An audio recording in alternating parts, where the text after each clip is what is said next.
এক জঙ্গলে 4টি গরু আর একটি সিংহ বাস করত। মোটামুটি ভালোভাবেই দিন যাচ্ছিল গরুগুলোর, কিন্তু প্রতিদিনের একটা চ্যালেঞ্জই পার করে দিন কাটাতে হয় তাদের। চ্যালেঞ্জটি হলো একতাবদ্ধ হয়ে সিংহের আক্রমণ থেকে নিজেদের রক্ষা করা। সিংহটি তাদের নানানভাবে আক্রমণ করে, কিন্তু একজনকে আক্রমণ করলে অন্য গরু শিং বাড়িয়ে ছুটে আসে। সিংহ তাই আক্রমণের সাহস পায় না। এই তিক্ত অভিজ্ঞতার ফলে সিংহ একটা ফন্দি আঁটল, যে করেই হোক ওদের ঐক্য ভাঙতে হবে।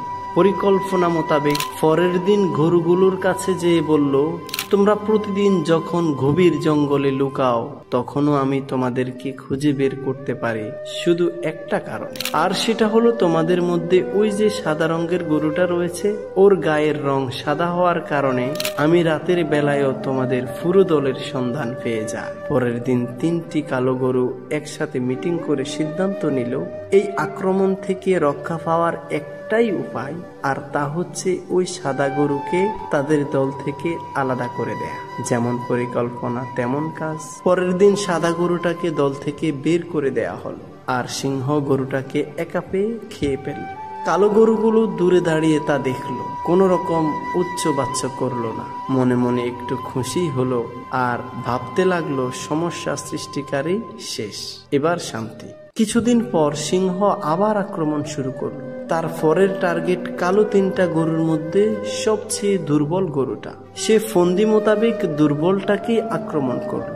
আগে 4টা গরু থাকার কারণে চারদিক থেকে আক্রমণ প্রতিহত করা যেত, এখন বাকি গরু 2টা থাকাতে অনেক রিস্ক নিয়েই আক্রমণ হয়। এরপর থেকে সিংহ শুধু দুর্বল গরুকেই আক্রমণ করতে লাগলো।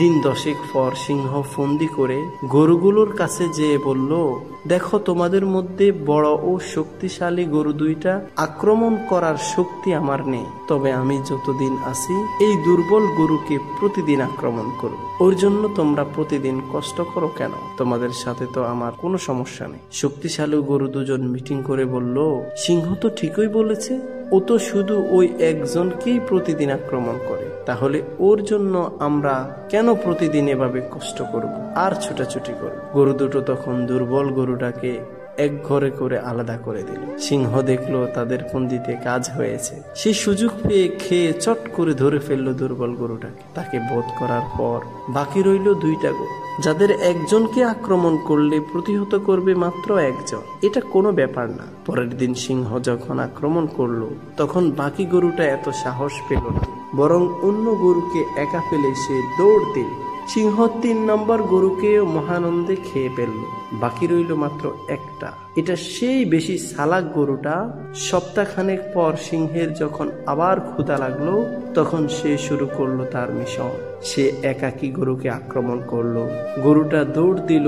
অনেক দৌড়ানোর পর অবশেষে সে হাঁপাতে হাঁপাতে দুর্বল হয়ে পড়ল।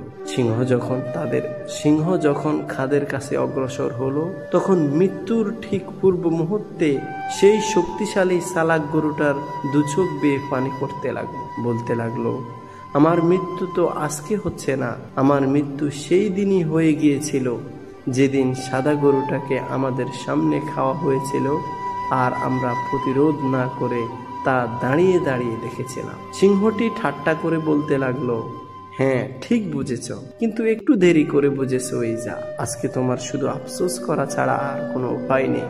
এরপর সিংহটি তার শিকারকে খেয়ে সাবার করে দিল। আজ আমাদের দেশের মানুষগুলো এমনটাই করে যাচ্ছে, ঐক্যবদ্ধ না থাকার কারণে। আমাদের ঐক্যবদ্ধ থাকার বিকল্প কোনো পথ নেই। ঐক্যবদ্ধ থাকতে হবে। যারাই ঐক্যবদ্ধ থাকে, একতাবদ্ধ থাকে, তাদেরকে কোনো শক্তি প্রতিহত আক্রমণ করতে পারে না। যারা একতাবদ্ধ থাকে, যারা সংঘবদ্ধভাবে থাকে, তারাই শক্তিশালী হয়। তাদেরকে কেউ পরাজয় করতে পারে না, তাদেরকে কেউ বিচ্ছিন্ন করতে পারে না, তাদেরকে কেউ কোনো ক্ষতি সাধন করতে পারে না।